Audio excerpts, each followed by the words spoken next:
My name is Eliza Stewart. I already forgot the first question. Um, I started playing Ultimate in 2015. I started with Chile, which became Chile Heat.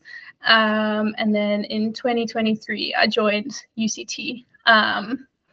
Yeah, I was part of the 2023 Wild Dogs campaign.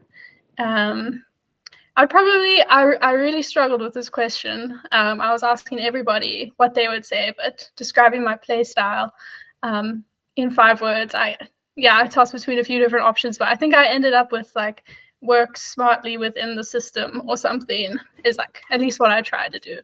Um, and I'm currently still at UCT Flying Tigers for the upcoming season. Okay, awesome. Thanks for that, Eliza.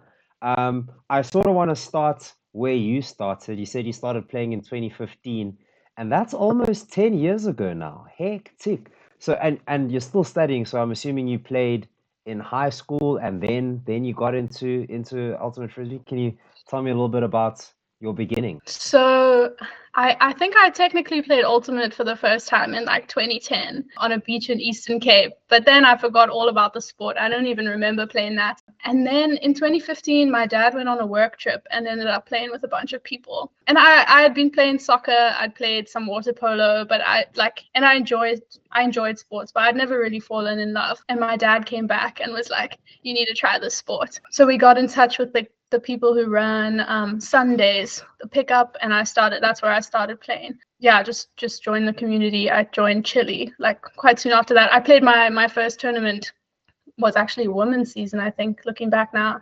I Hmm. played women's nationals in Cape Town with Kraft. And that was my first like ultimate experience ever. Yeah. Oh, wild times, wild times. Shout out to Eliza's dad, Yeah. plugging us up to a ledge. Okay, so then you played Chile, and eventually now you're playing UCT. Um, and how did you go from being someone that was just curious about frisbee to someone that like really used it as a place to, I don't know, get your competitive energy, your competitive fill, you know what I'm saying? Like where Yeah. was that transition, if you could remember? Um, I don't know if I have an answer for you. Hmm. I think I really enjoyed the values of the sport.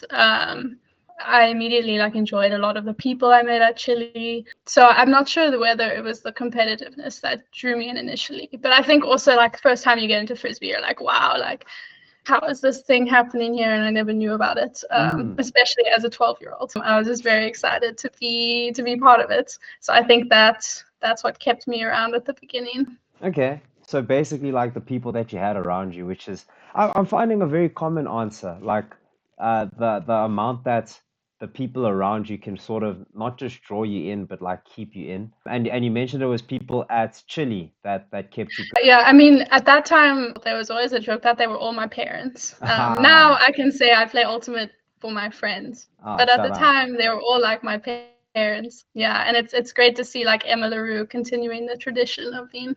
She's basically me at Chile a few years later. Ah, and you were also like, were you the only young person there? Like, and it was proper, well, Um, older people around you. I think yeah, I was the only one that stuck around. Uh, I actually struggle to remember. I mean, yours feels like a long time ago, but yeah, I was the only young one. Okay, okay.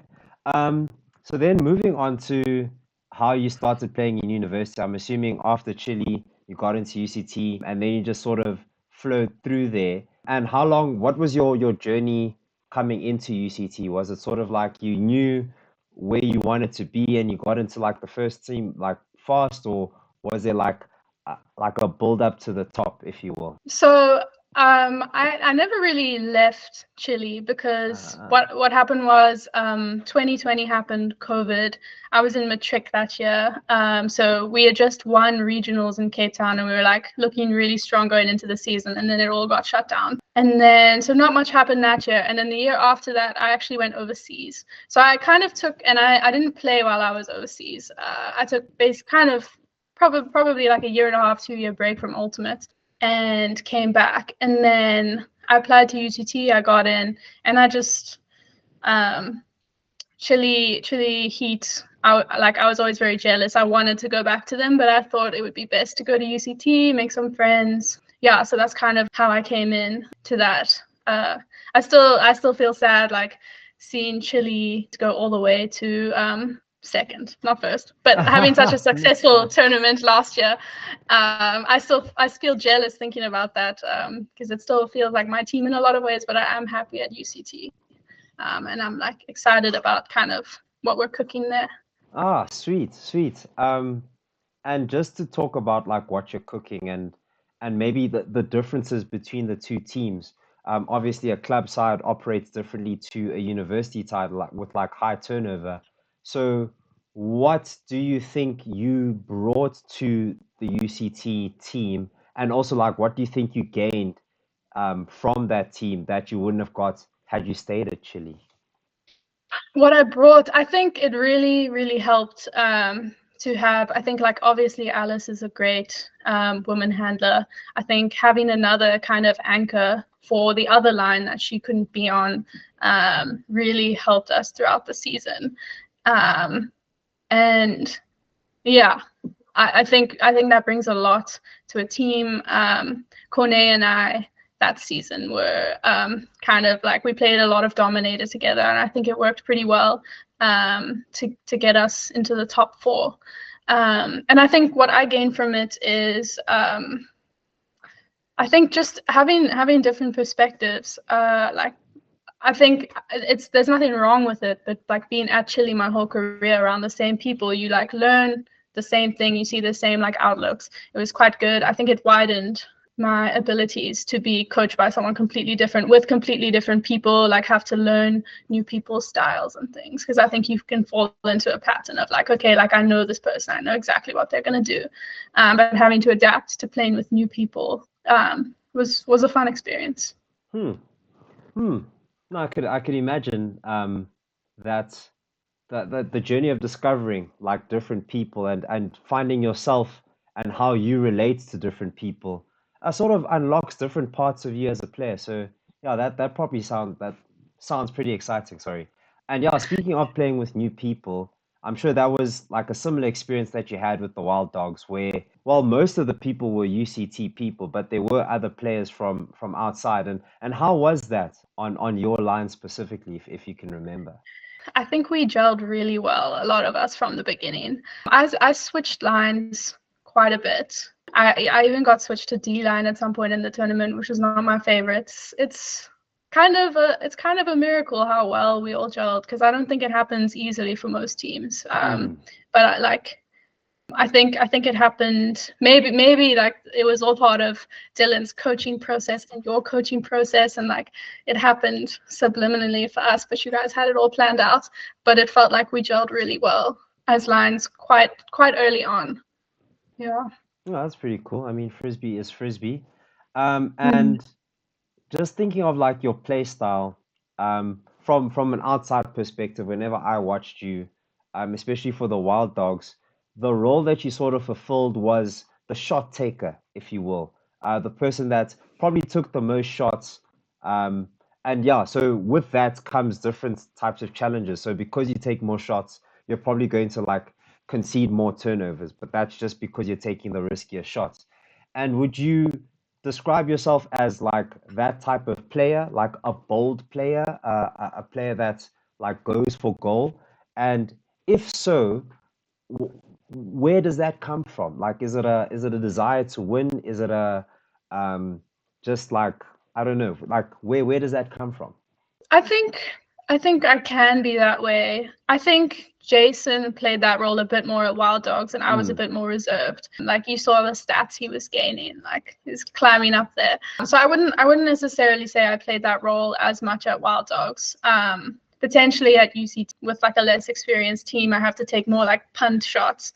But as for where it comes from, I think also I've just always loved to hack. So any opportunity, like if I see my player going deep, I think I can hit it. Like I'm gonna try. There's no reason not to um, unless the defender I really rate.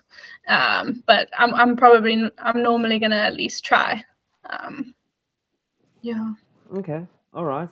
All right. And going back to like the Wild Dogs play and you playing for Wild Dogs, what made you want to be part of the Wild Dogs? Was it just you were playing ultimate frisbee for so long that, it's just a matter of time, or was it something that you've been thinking about for a while and you were like, this is my chance, you know? That's that's quite a complicated question for me because I actually didn't want to be a wild dog for quite a long time. Mm, I actually didn't even try out for the 2019 Wild Dogs. I think it's always felt complex to me, the idea of becoming part of this team and going to represent the nation in what I know is not going to be a very like proportionally representative team. Yeah, especially racially, I felt uncomfortable at the idea of going on like a potentially all-white team to represent this country. So I think I felt like embarrassment at the idea of that, and like people seeing it on social media and being like, "Yo, what is this girl doing?" Um, but I think, and I was quite resistant to going I can even for the remember. 2023 campaign, I think. But I ended up having lots of chats with you, talks with my parents, with different players, and I came to a place where I did want to be a wild dog.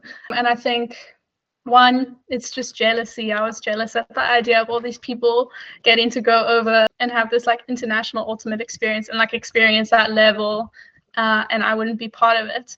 And I think I realized like I could go do this and let it like create more drive in me for ultimate to help me like drive change when I came back. Mm, mm. And I can remember, I think I was gonna lead to that question, but you sort of got there before, because yeah, I can remember those conversations about representation, and yeah, it's interesting to hear that you sort of had to get to this place. And before we, if you don't mind, before we actually like dig deep into like what it means to represent, well, besides the jealousy, what else sort of made you want to be a wild dog? Um, I really enjoy the idea of like having this big tournament that I could work towards, Mm, for like leveling up my own ultimate. Um, and yeah, I think just the idea of going overseas to play like other countries, um, really made me keen. I've always heard that under 24s is like the vibiest tournament, out of all the big ones. So I think to get to like go experience that with other young people, like, um, I don't think there were many people at that tournament I didn't like, although there were a few. But um, um, yeah, so okay. um, I my mean, my team will know who I'm talking about. yeah, we all know. We all know. We won't say it here. Quote it in the comments if you really want to, but we're not saying anything. We're all Mhm. friends. Going back to representing the country, yeah, it's a difficult one, and I think it's probably one that I've in our James interview that will be published relatively soon, or probably be published before this one. So in the James interview that we already did, James also brought up a similar tug of war within, about like representing South Africa and not looking very South African according to the demographic. So yeah, like can you unpack that a little bit more before we talk about like what we could do to actually change it, from where we are at the moment. Well, one thing, I'm not gonna say that it's not political because I am a humanities student, so like everything's political, all that. Mm-hmm. But I guess I'm saying it. I don't think it's when I've discussed these issues in the past, I've come up against people saying like keep the politics out of it, and we'll just bring people onto this team based on merit, and like we're just gonna send the best team, and like demographics don't matter. But for me, I see it differently. I think Mm-hmm. that as long as we're sending a team that's so demographically disproportionate, it means that there's like huge amounts of people in this country who can't access the sport, who can't access wild dogs and all of that. And I think until everybody has access, we're not going to be sending our best team. And that's not a political thing or a race thing, in that way. Um, I think we genuinely, and I'm not saying anything about my teammates, I think we genuinely can't send our best team until everybody has equal opportunity. So I think that's where also my feelings come. It's not just like you're like bringing politics into this or kind of thing. It's just genuinely, if we want to succeed on the world stage in this sport, which I think we all do, we need to recognize that we can't exclude most of the population from the sport. If that kind of thing is happening, we have to recognize why and try and like at least alleviate it. Okay, so in that vein, right? Because obviously I've had similar conversations. My experience was also one where, you know, just being able to go on a tour, it's just so financially inaccessible that why even try out in the first place, you know? Um, so yeah, that's the challenge that we face. But at the same time, it is a sport, it is recreational. So, you know, it's not like money's just gonna come out the sky and everybody's just going to have access, right? And these are the challenges that we sort of face. But I mean, I think what I enjoy about the wild dogs and about this demographic is that, you know, things can happen. We could put things in place from where we are now, from this platform, to make things more accessible. They might not be perfect at the moment, but there are things that we can do. And you're the one that's actually, was it you that started the Wild Dogs pledges? Yes, Yeah? it Can you was. can you take us Yeah. through that? Yeah, so after that campaign, I think even before the campaign, I came to a place where I was like, okay, if I'm doing this, then I owe the community. Mm, And in my opinion, we all owe the community. We leaned on them so much for fundraising, coaching. Like there were so many people who did things to just get us there. So I asked the team whether I went around to everyone and asked whether they'd be willing to make a pledge in service of the community in some way. And yeah, it was the conversations that came out of it were awesome, I think. And I think everybody was willing to do something and wanted to do something. I think people maybe hadn't thought about it until they were like nudged on it. So I think it was really cool to see what ideas people came up with, especially like non-financial ideas. A lot of people like, I can't. A few people donated to the Bafazi Fund, but a lot of people were like, I can't donate money. So we like brainstormed ideas, and you can go check out the pledges on the Instagram still. I think they're still up. Yeah. still up there. Do you remember your pledge by any chance?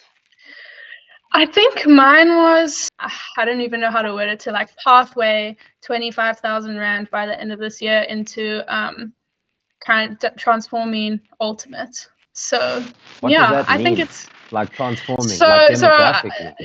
transforming, yeah, demographically. And I say pathway because I didn't mean, I'm the chairperson of the CTFDA this year, so I didn't mean like raise 25K. I mean partly raise, partly fundraise, partly also just through proposals, and that kind of thing. Yeah. Okay. So how far have you come? I'm actually curious, like I haven't looked at the numbers. I think I'm at about 16K or something. 16K. Mostly through last year, Cape Town Ultimate started something called the Catalyst program, where we Mm-hmm. take applications of people who will start a pickup in a new area or with a new group of people, Mm. and we pay them to run a pickup for like a set program length of about 3 months. So that's mostly where. So we're running 3 programs this year with 3 different people across the city. So that's mostly where that money has gone to.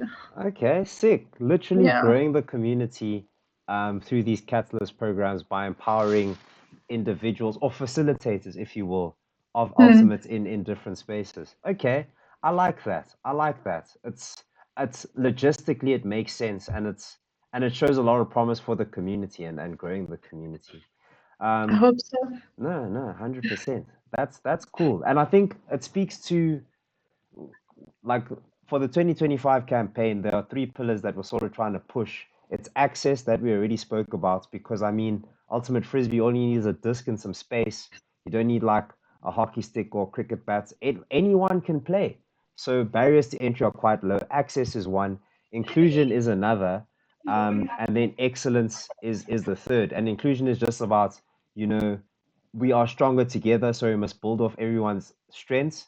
And then excellence is like being the best in the community. That's why you're like representing on the highest level, and also like the best for the community. Because like when you get to the top, what is it about? Is it just about putting a badge on your chest? Like, or is it about doing something with the platform that you have?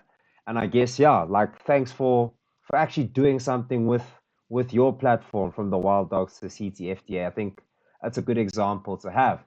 And like while we're here talking about who you are in the community and like what it means to be there, like what does it mean to be like a wild dog when someone asks or says to you, oh, Eliza, you are a wild dog, you know, how much weight does it hold, and what weight does it hold?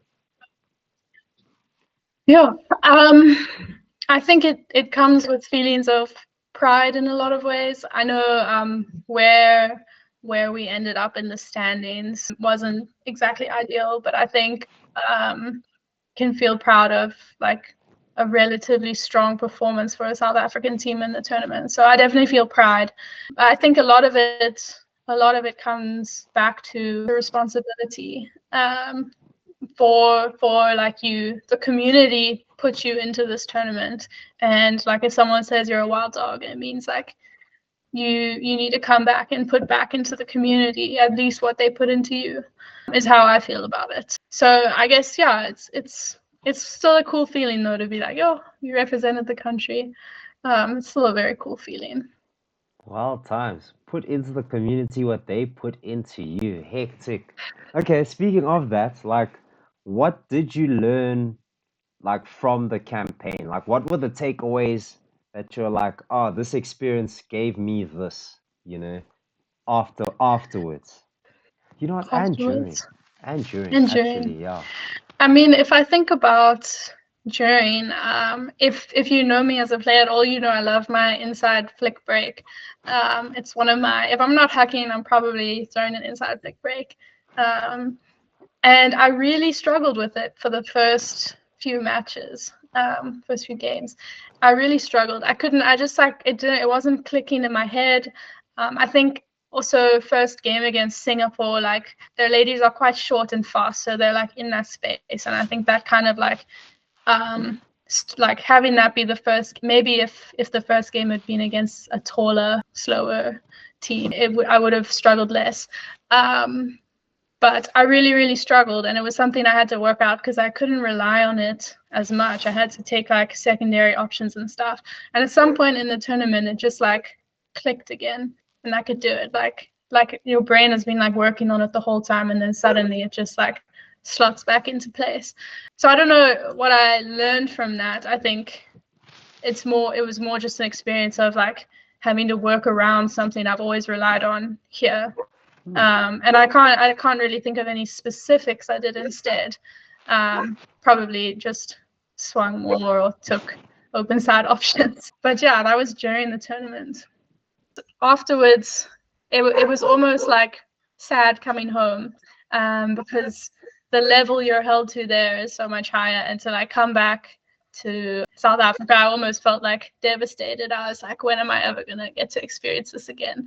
Of just everybody there, everybody so like passionate and invested. So I think you really learn the level of like you think you're like this crazy obsessed person even within the community, and then you go to Worlds and you're like, well, now everyone's like this for this sport. So you learn like everybody's just as invested as you are, which was a really cool to experience. Yeah. Sweeto burrito.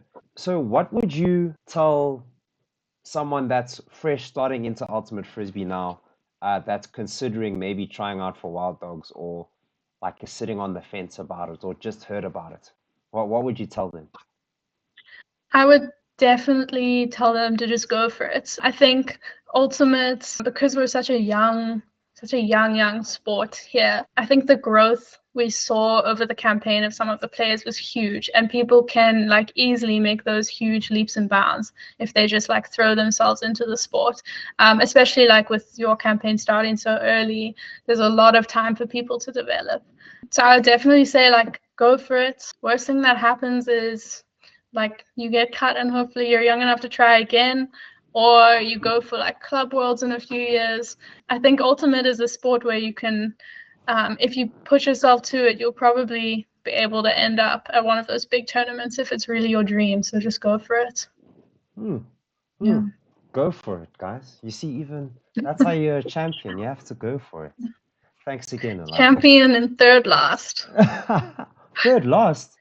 Wait, 11 out of 15. Wasn't it 14? No, Wait. it was only not 16? Colombia and Finland. For real?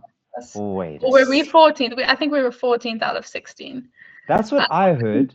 But then I saw another standings where the seeding put you guys like at 11th.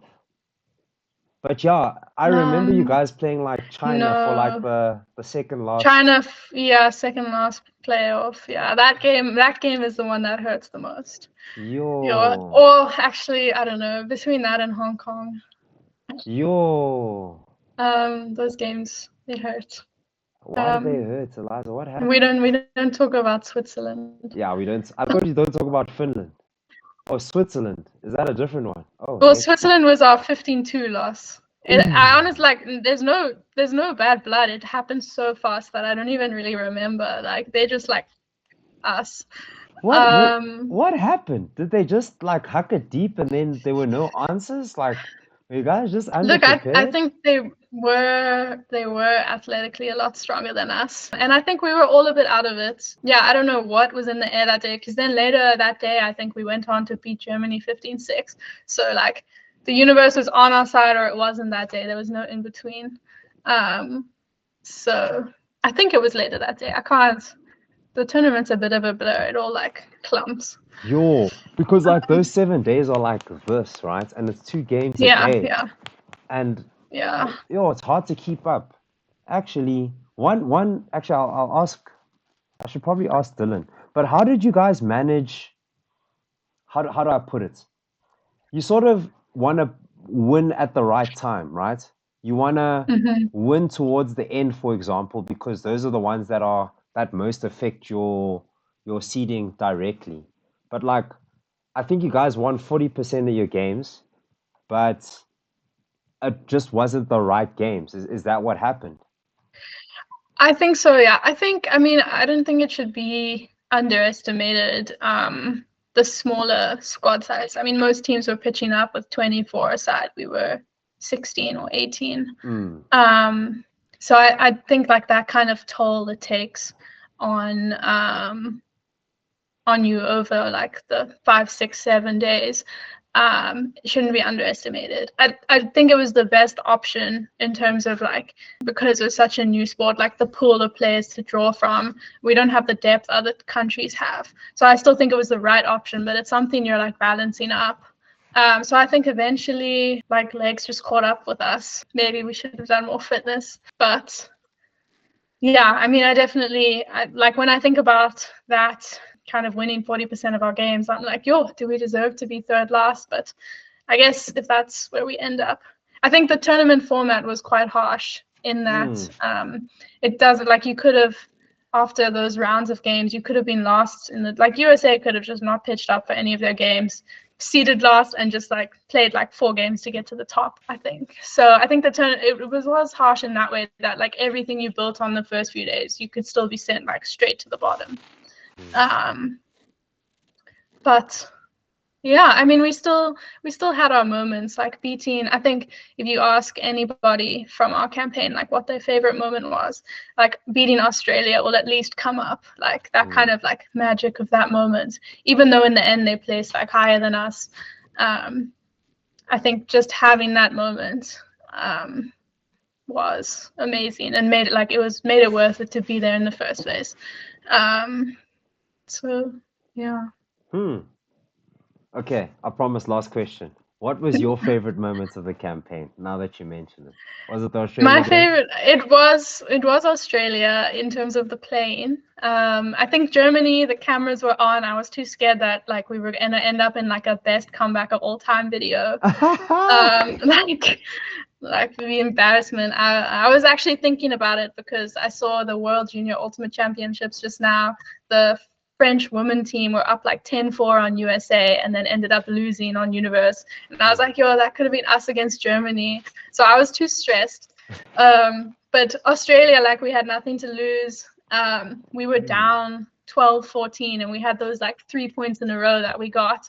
And the euphoria like of getting that moment.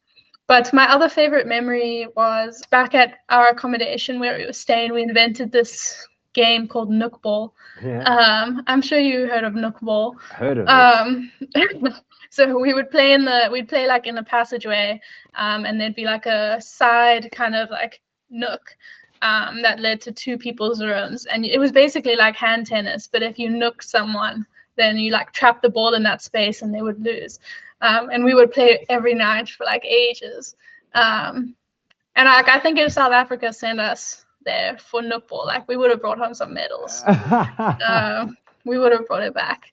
But like that kind of team bonding where like even though you played like 2 days of frisbee, everyone was so competitive. And we were like, gonna win Nook Ball. Yeah. It was just so fun to like bond and all be together in that space. I think like staying together is so important. Or at least most of the team. Oh yeah. Yeah. That's key. Staying together. Yeah, you can build those memories that way. But yeah, once again, thanks, Eliza, for all of that. I promise that was the last question. Sweeto burrito. I think that's all from my perspective. Very insightful. And yeah, like I think I really enjoyed your perspective on representation. Yeah, obviously I would say that because I mean, look at me. But I mean, yeah, it's something that I think we can draw on as South Africans. We really need to. There's like a large population that's like just not being accessed at all. So yeah, we should definitely tap into that and reach out there. Get some catalysts out there. Get like active. Get going. And yeah, like thanks, Eliza, for once again all your work, for the time that you put in, and yeah, for I think I already thanked you for the interview. I'm like endlessly Thanks for grateful. having me. And yeah, no, it was pretty enjoyable. Thanks for the little extra spice there. Only pretty. Say again, only? Only pretty enjoyable. I had a great time. Yeah, pretty. That's when I say pretty enjoyable. It's like it's great. I don't know. Maybe I say pretty too much.